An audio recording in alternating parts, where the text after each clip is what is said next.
This channel does not promote any violent, harmful, or illegal activities. All content provided by this channel is meant for an educational purpose only.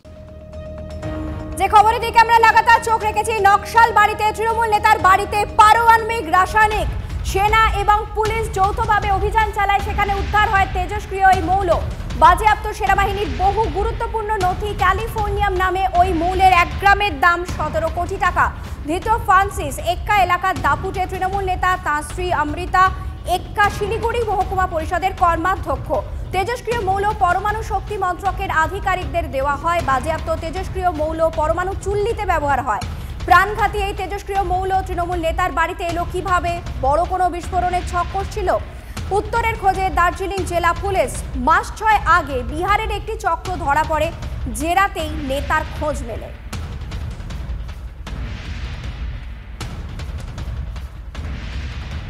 এই ঘটনায় স্থানীয় তৃণমূল নেতা, উল্টো দিকে বিরোধী BJP नेता কি বলছে শোনাবো। सारा जीवन से बेलगाछी कभी बदनाम ऐसे नहीं हुआ था। जो हम लोग का आदमी जो किया वो लेकिन बहुत गलत बात है, और जो सामान पाया है उसको तो हम लोग कुछ नहीं जानता है। वो पुलिस पकड़ा है, पुलिस जाने, और पुलिस क्या उसका ऊपर एक्शन लेगा, पुलिस बुझेगा। लेकिन हम लोग का जो उसका पत्नी भी पंचायत समिति है, सोशल वर्कर काम है पंचायत समिति, अब उसका पति ऐसा काम कर दिया वो तो हम लोग बोल नहीं पाएगा।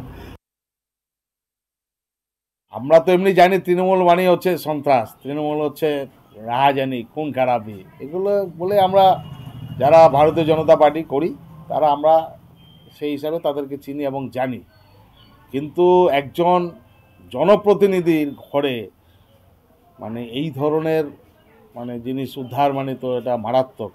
মানে আগামী দিনে আমাদের পশ্চিমবঙ্গ তথা ভারতবর্ষ কোন দিকে যেতে চলছে এটা মানে একটা চিন্তার প্রশ্ন জায়গায়। দীপাঞ্জন চক্রবর্তী এই মুহূর্তে আমাদের সঙ্গে টেলিফোনে রয়েছেন। দীপাঞ্জন বাবু, ন্যাশনাল সিকিউরিটির জন্য এটা কত বড় থ্রেট বলে আপনার মনে হয়? দেখুন, ক্যালিফোর্নিয়াম কিন্তু খুব সহজলভ্য বা সাধারণ জায়গায় কেনাও যায় না, বিক্রিও করা যায়। এখন ক্যালিফোর্নিয়াম কিন্তু অনেকভাবে ইউজ হয়, তার মধ্যে এক্সপ্লোসিভের জন্য ইউজ হয়, নিউক্লিয়ার রিসার্চের জন্য ইউজ হয়। এখন সেই ব্যবহারের জন্য যদি কারোর কাছে থাকে সেখানে বিক্রি করা, সব থেকে বড় প্রশ্ন এই ফ্রান্সিস এক্কা যেখানে থাকে তার যা শিক্ষাগত যোগ্যতা, পারিপার্শ্বিক অবস্থা, ওই লোকের কাছে ক্যালিফোর্নিয়াম আছে। মানে ক্যালিফোর্নিয়াম এর জন্য যে ক্রেতা, সেই ক্রেতাটাকে তারা এরা চেনে। এটা ভয়ঙ্কর ব্যাপার। আমি নিশ্চিতভাবে যে ভারতে ডিআরডিওর মতো অর্গানাইজেশন ক্যালিফোর্নিয়াম ব্যবহার করে। এখন এটা যদি চীন, পাকিস্তান বা ভারতের কোন শত্রু রাষ্ট্রের সঙ্গে ব্যবস্থা মানে বিক্রি করার ব্যবস্থা থাকে এবং এইরকম রাজনৈতিক লোকজন, শাসক দলের লোকজন যদি এতে জড়িত থাকে, এটা ভয়াবহ চিন্তার ব্যাপার। একদম ধন্যবাদ দীপাঞ্জন বাবু। কথা বলছিলাম দীপাঞ্জন চক্রবর্তীর সঙ্গে। এদিকে আমরা কিছুক্ষণ আগে এই গোটা বিষয় নিয়ে কথা বলেছিলাম প্রাক্তন সেনাকর্তা আর কে দাস এবং তার সঙ্গে অরিন্দম আচার্য, প্রাক্তন পুলিশ কর্তার সঙ্গে কি প্রতিক্রিয়া জানিয়েছেন তারা আপনাদের শোনাবো। মানে খুব সিক্রেট জিনিস, এটা সাধারণ মানুষের কাছে আসতেই পারে না। এবং এটা মানে যে ভাবা অ্যাটমিক রিসার্চ সেন্টার থেকে মানে কোথাও যাওয়ার জন্যে পার্টিকুলারলি ল্যাব কন্ডিশন হওয়া দরকার। সেখান থেকে একজনের বাড়িতে পৌঁছে আসলো, সেটা কিন্তু এটা নিয়ে কোথাও একটা গাফিলতি, সিকিউরিটি গাফিলতি, এবং কোথাও একটা আরো বড় বৃহত্তর একটা ষড়যন্ত্র এটার পেছনে হতে পারে। তো এটা কিন্তু দেশের জন্য একটা চিন্তার বিষয়। এই ভাবা অ্যাটমিক সেন্টারের জায়গা থেকে একজন সাধারণ বাড়িতে চলে আসলো জিনিসটা। আজকে যেভাবে নাকি এই জিনিসটা আনা হয়েছে এর পিছনে আন্তর্জাতিক আমি অস্বীকার করতে পারবো না কোনোভাবেই। এবং এটা এসটিএফ নিশ্চয়ই এই শিয়ালদা বিভিন্ন জায়গায় কাজ করছে, কিন্তু ন্যাশনাল ইনভেস্টিগেশন এজেন্সি এবং মিলিটারির যদি আজকে ইন্টেলিজেন্স গ্রুপ ইন্টারফেয়ার না করে তাহলে কিন্তু ভয়ঙ্কর পরিস্থিতির মধ্যে আমরা পড়বো। এই মুহূর্তে আমরা সরাসরি কানেক্ট করতে পেরেছি অর্জুন সিং এর সঙ্গে। অর্জুন বাবু, আপনাকে টিভি9 বাংলায় স্বাগত জানাবো।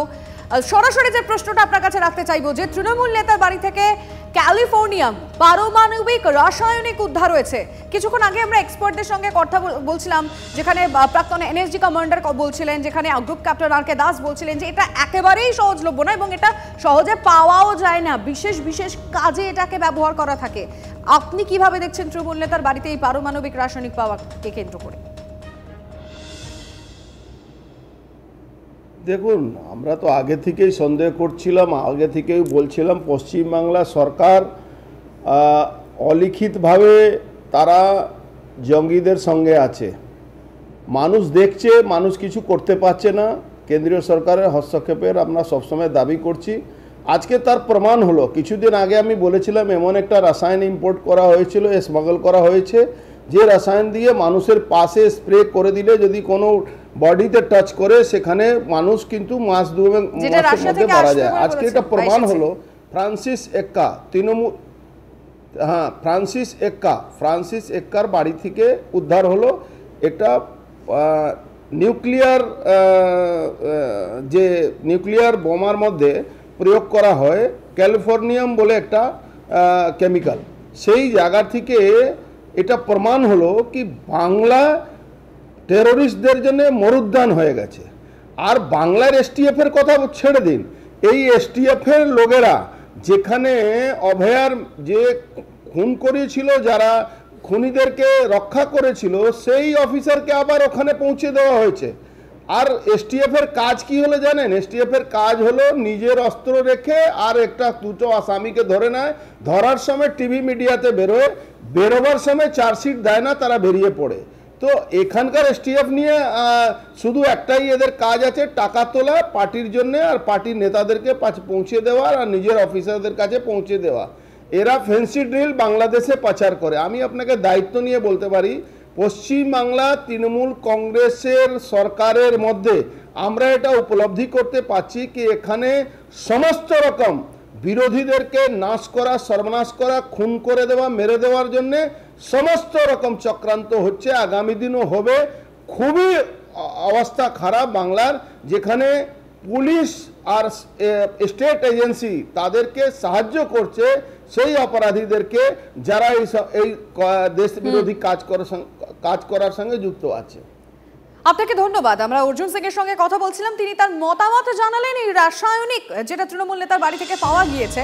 কিন্তু আমরা গৌতম দেবের সঙ্গে যোগাযোগ করার চেষ্টা করি, আমরা যোগাযোগ করার চেষ্টা করেছিলাম উদান গুহার সঙ্গেও, কিন্তু তারা দুজনেই কলকাতায় রয়েছেন। তারা ফিরে গিয়ে বিষয়টি জানার চেষ্টা করবেন, তারপরে এই নিয়ে কথা বলবেন বলে জানিয়েছেন।